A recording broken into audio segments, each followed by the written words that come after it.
great. So, to try to get us through the fighting in the European theater, I think left off talking about D-Day. Did we?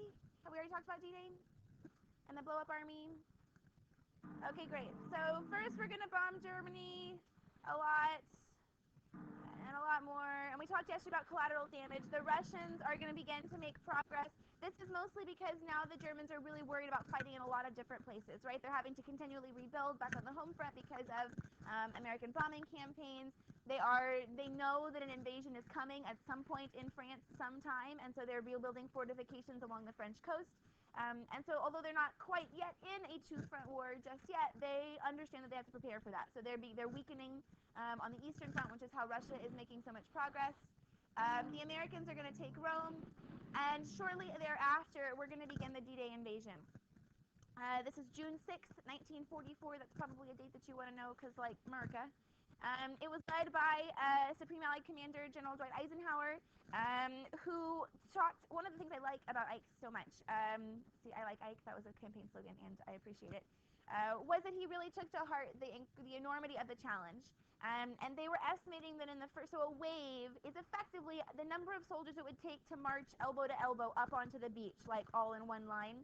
It obviously doesn't actually happen like that because boats and water and shooting and all of that, but that's sort of the number of people we're talking about, so the entire length of the beach. And he estimated that in the first 5 waves, we would see something like 90% casualties. And then in the next 5 waves, they hoped that we could reduce that to 70% casualties, and so on. So he understood that this attack was not going to be one that was well won or easily won, and so we use a lot of deception to try to give ourselves the very best possible chance.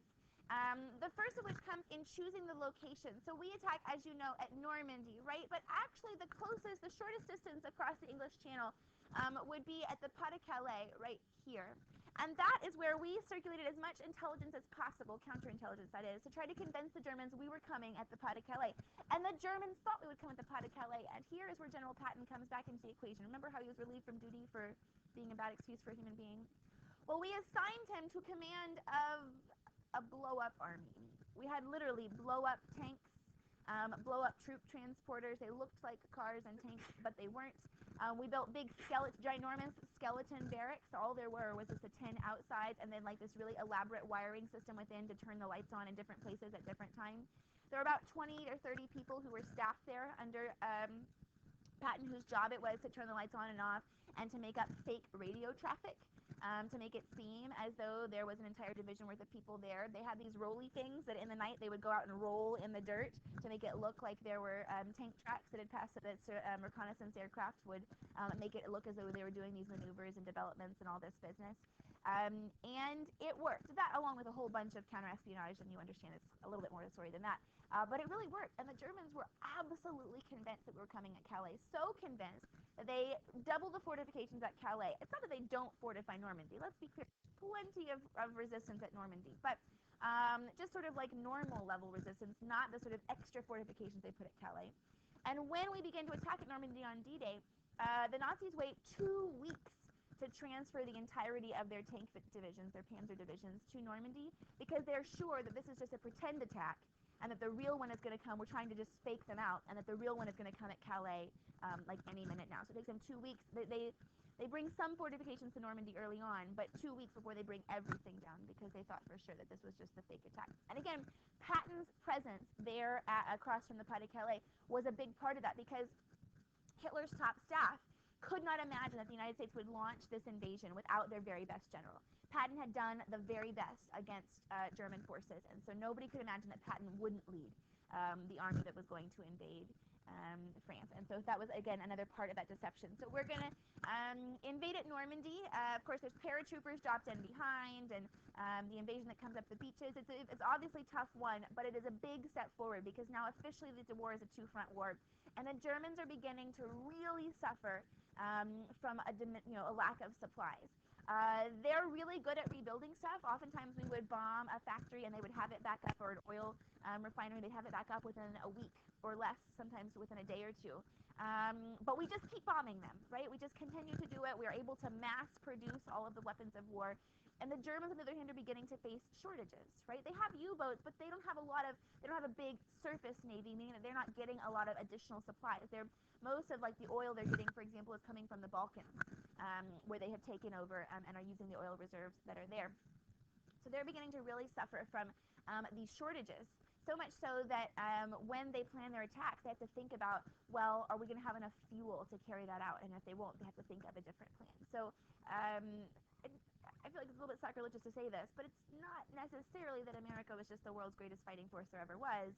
It was also the fact that the Germans are going to begin to really feel the pinch. So in 1944, then we're going to go ahead and take the rest of Italy. It takes a long time to move much away from the beaches of Normandy, but by about the middle of 1944, we begin to liberate France. The Russians, meanwhile, are closing in the east because, of course, it's difficult to fight at two places at the same time. We're going to set sort of a line of fortification. The Allied forces there just sort of massing on the German border, and the Germans understand, that it's getting pretty grim, right? So there's a lot of pressure from both sides. At this point, they're looking at not just losing the territory they had gained during their conquest period, but actually being defeated on their homeland, which is something that hadn't happened in World War I, right? World War I, the armistice was signed and all the fighting was in France. It was part of how Hitler came to power. He convinced the people they'd been sold out by the Jews inexplicably, who had theoretically tricked the German people into thinking they were defeated, so they would sign this armistice, because how could they possibly have been defeated if they never saw anybody fighting in the streets?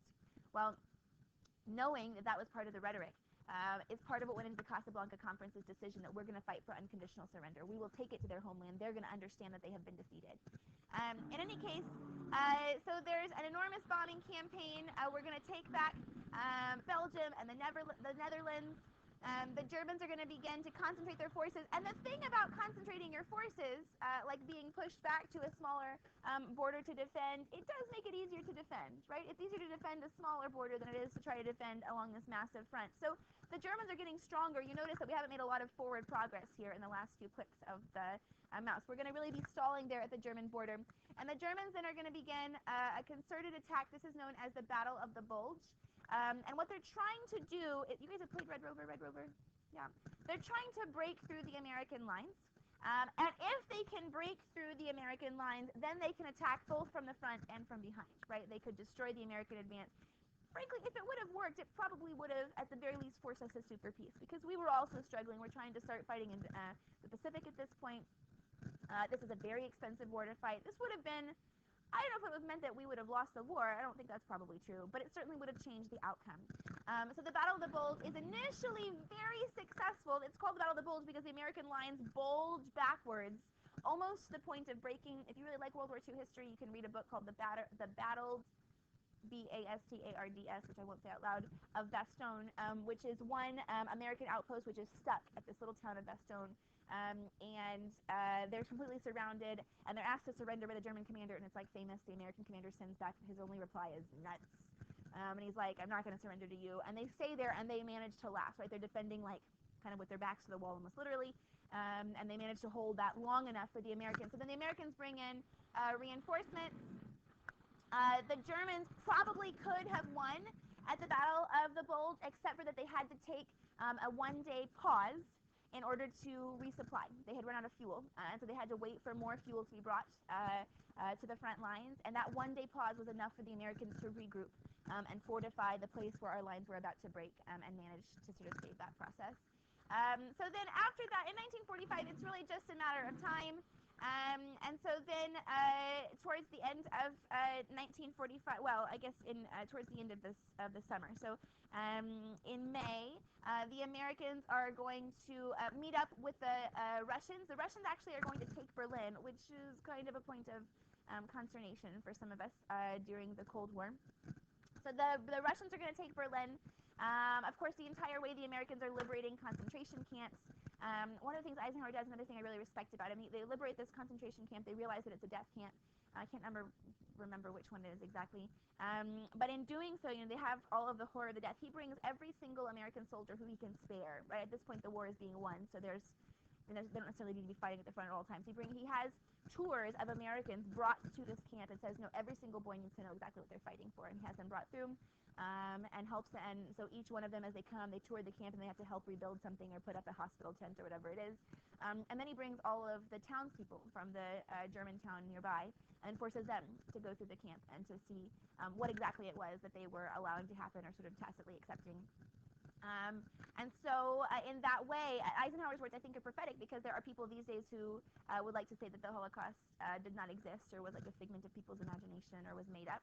And Eisenhower said that. He said, someday people will not believe that something this horrible could happen, and they will say that we had made this up. And I want to make sure that there are as many eyewitnesses as I can, so that nobody can say that this didn't happen. And I thought that that was, anyway, I really like Eisenhower, in case you haven't figured that out. Anyway, so then, yay, Americans are going to establish various regions in conquered Germany and Austria.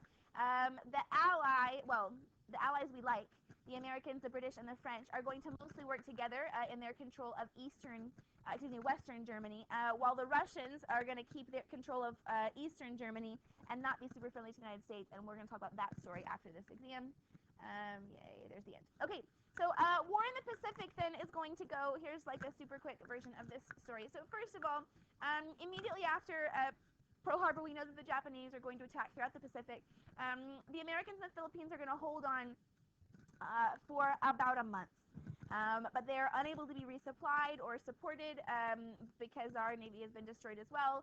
And so pretty soon, the American leadership, including General Douglas MacArthur, will be evacuated so that they can try to organize some resistance from elsewhere. So MacArthur's evacuated, and he famously says, "I'll be back," you know.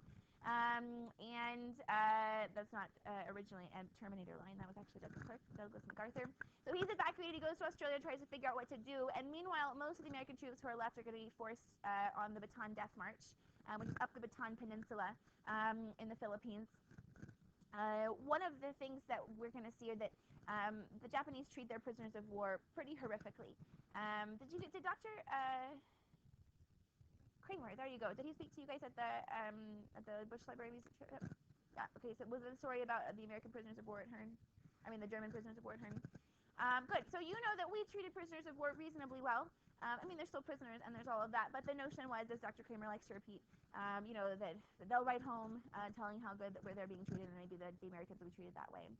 American prisoners of war were not treated super awesomely, really anywhere, but especially brutally in the Pacific. Although, to be sort of fair, the Japanese were running out of supplies from the very beginning, right? Like, remember, they're tiny volcanic rock islands. They don't have a lot of supplies. So as the war goes on, they're never going to have enough to go around. The average American soldier, each individual American soldier, has something like 2,000 pounds worth of equipment, like, in support of him, like, so rations and ammunition and bandages and all that. 2,000 pounds worth of equipment for every American soldier on any given year. The average Japanese soldier had something like 2 pounds of stuff behind him.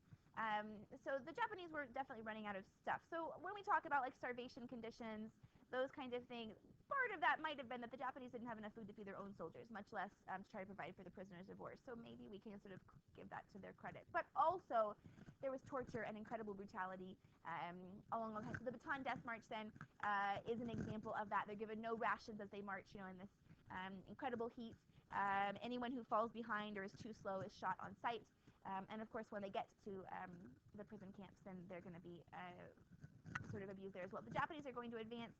We talked, I think, before about the Battle of Midway, when because we had managed to decrypt Japanese codes, we'd figure out exactly how their codes worked. We're going to be able to turn or to change this trap that was supposed to end our forces and really destroy the Japanese ability to advance any further. They're going to stop their offensive, the Japanese offensive at that point. Interestingly, the Japanese never do manage to crack our code because the United States, for our code, used a code that wasn't a code at all. They just used the Navajo language. So you guys have heard of the Code Talkers. So these are American Indians of the Navajo tribe. And you guys know how if I tried to speak French or Russian or Mandarin, like, it would sound really bad, right? I can't make the right noises to make those sounds. I can try, and it can sound something kind of like that, but it's just pretty bad. And it has to do with, like, when you're growing up, when you're little, which languages your ear is exposed to, and that's, like, your brain retains the ability to make those sounds and not others. Well, and the Navajo language is one that basically nobody can make those sounds unless you grow up hearing the Navajo language, especially the Japanese who have, because of the Japanese language, have specific difficulties with several sounds in English, much less these sort of Navajo sounds. So the code is really just like the Navajo language. They use the word turtle to mean tank, because there's no Navajo word for tank, right? But so they use the word turtle to mean tank, and sparrow is a particular kind of airplane, and eagle. Anyway, they're just words, and they would just say the words. But the Japanese never could figure out exactly, because they couldn't even, their code breakers couldn't even begin to work on it, because they're trying to listen in and like write down what was said, but they have no idea. They can't copy it down. It's like if you try to ask me to like write down what somebody says in Russian. I mean, I don't know. And so that was sort of so these code talkers then, these Navajo who are going to be recruited from the reservations, are going to be some of the most highly protected soldiers in the war in the Pacific, right? They're given their own personal guards, and unbeknownst to the Navajo code talkers, their guards are ordered to shoot their Navajo code talker if they're in danger of being captured, right? So if at any point, so the guard is supposed to protect them and keep them safe, but that if at any point they're about to be captured, the guard should shoot the Navajo code talker, so that there is no possibility of like a code talker being captured and like tortured into like giving up the code.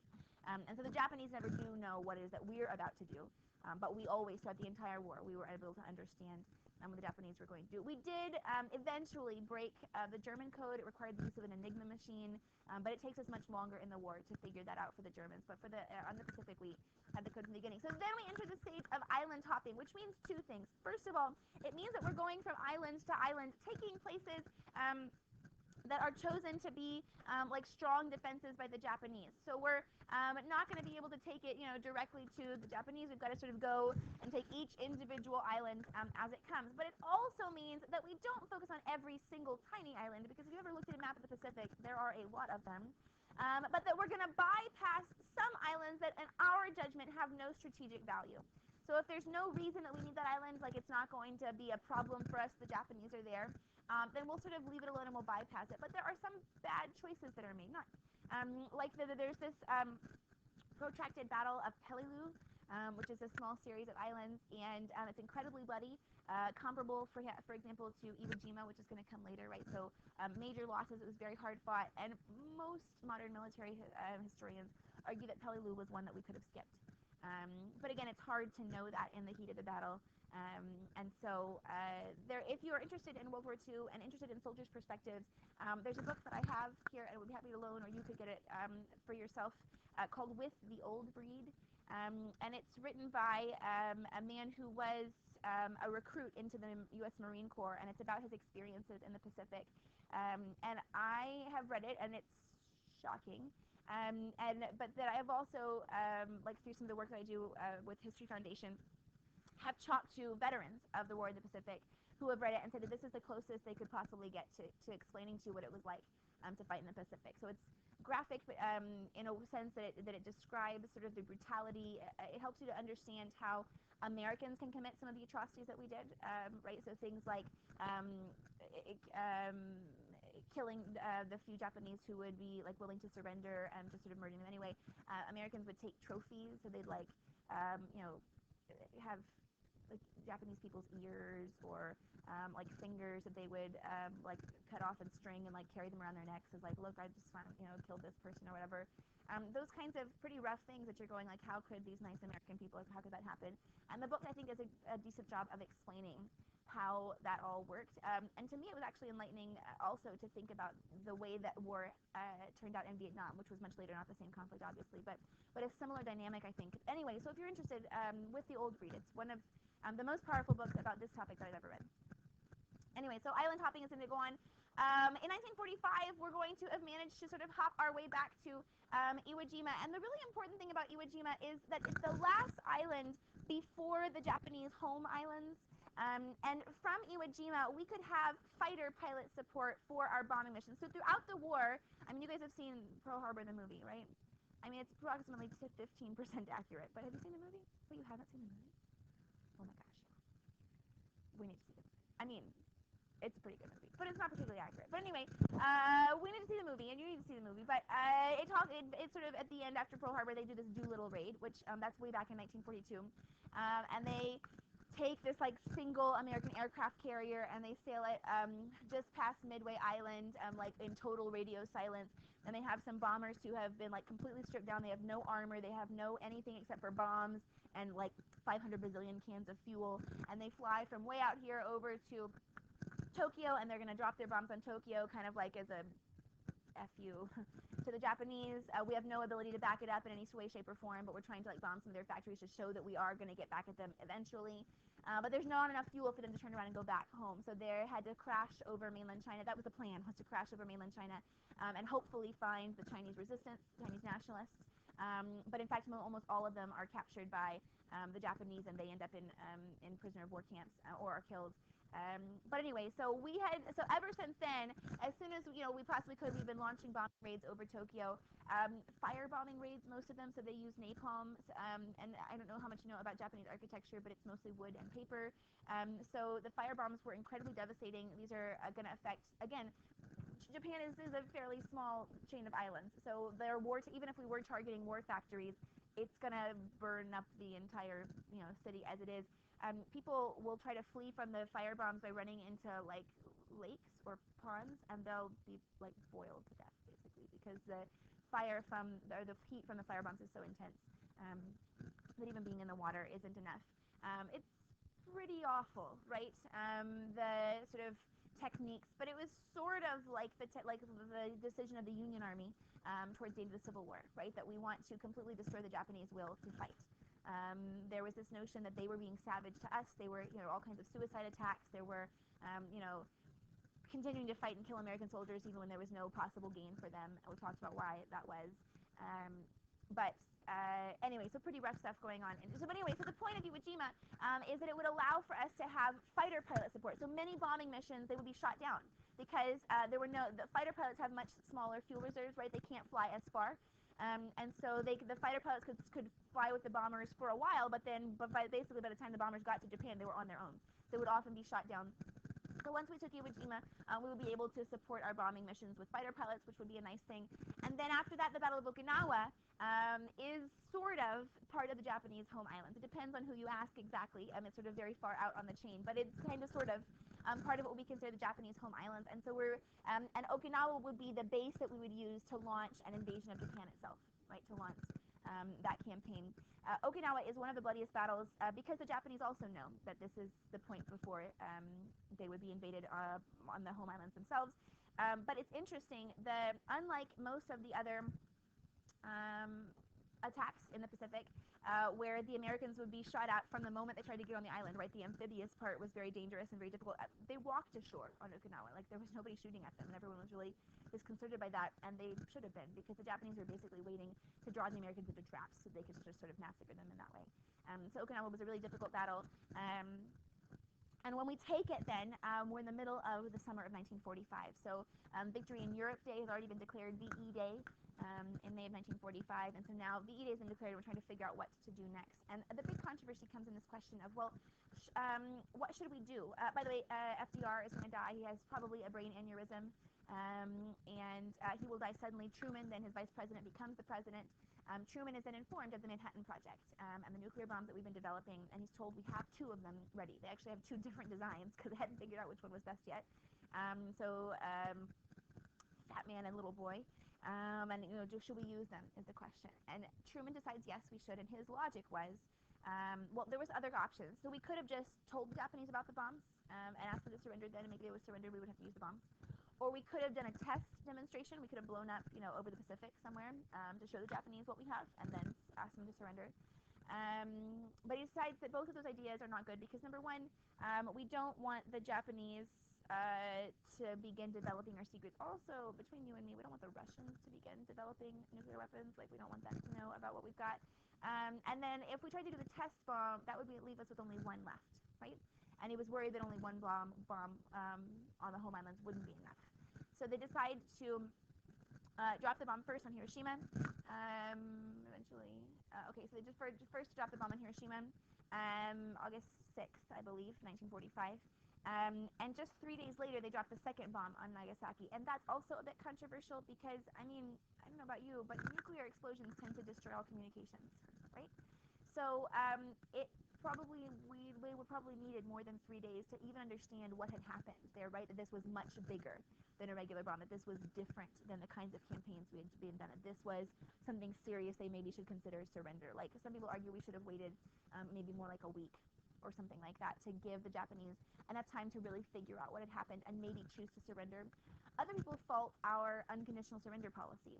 The Japanese revered their emperor as a deity, and some thought the Japanese were willing to fight to the death and continue in this hopeless situation because of their desire to protect the emperor. They felt like if the U.S. if they had to give unconditional surrender, that the U.S. would kill their emperor or something like that.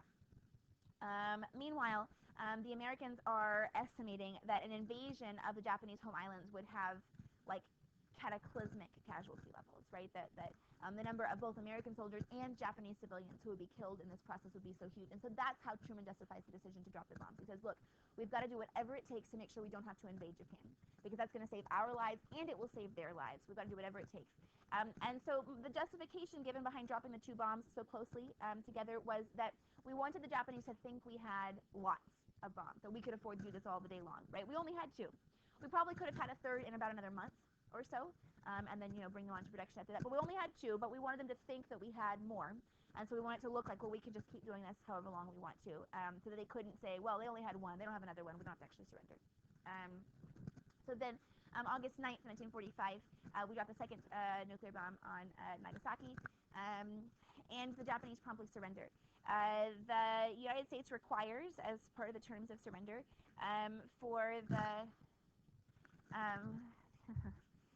requires the Japanese emperor to come before the Japanese people to walk in public. He had been in the imperial palace, which is completely guarded, nobody had ever seen him.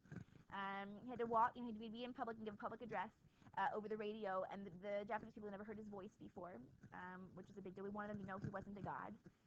He was a person, and that he is telling them they need to accept the terms of surrender. And in the terms of surrender, it's sort of interesting. The United States becomes Japan's best ally, right? They're denied the right to have a offensive military force ever. They're allowed basically the equivalent of a Coast Guard, right? They can have defensive military capabilities only. But in return, the U.S. promises that we will always be their defender, and we are to this day. That's part of why we get so anxious about what's going on in North Korea at the moment. And interestingly, it paves the way for the Japanese revival after the war, because they don't have to spend any money on military, right? They're not having to worry about military funding to build up their defenses, even when we have conflict with China or conflict in the Korean Peninsula. And that frees up a lot of capital for the Japanese to use to invest in their economy and their infrastructure. And so all the kinds of technological booms that come later in the century are going to really be attributed to part of the benefit the U.S. gives to the Japanese as a result of this. In any case, so then we have Victory VJ Day, and everybody celebrates back home, and we are back-to-back World War II. Wahoo. And then this just really made me laugh, but I'm not going to read it out loud. There we go. Well, I could move the word up there, could I? Do you want me to say bottle? Nate calls it his booty butt, but that's particularly effective either. In any case, that's the end of the war. And so what I'd like for you to do, good, we have 5 minutes, all right.